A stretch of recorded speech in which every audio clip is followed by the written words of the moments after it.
Hi, today I'm going to teach you 24 essential chords. Here they are.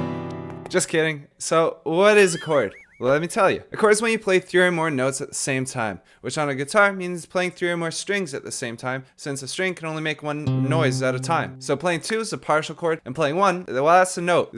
Take note of that. And then, technically, you can take any 3 notes, shove them together, and that's a chord. However, that would sound bad a lot of the time, so we have scales. So the biggest scale of them all is the chromatic scale, which might make you think of this, but actually it's just all 12 notes used in Western music. But also, you won't generally hear all 12 notes in one song, because that would sound bad. So what you hear more often in Western music are heptatonic scales, which hepta means 7, and then note scales. And then when you use all 7 of those notes together in a song, it sounds good. The 2 most famous heptatonic scales are major and minor. What about chords? Oh yes, like there are major and minor scales, there are also major and minor chords, which are kind of derived from those scales. And remember the chromatic scale with the 12 notes? Well, every single one of those notes can be used as the root note in a chord. So for example, you can make like an A major chord or an A minor chord, and you can do that with all 12 notes, which gives you 24 chords, which are what you needed to know. I told you so. But that is a lot of chords to memorize, but however, there's a good news. You only need to know 2 shapes. This one for major,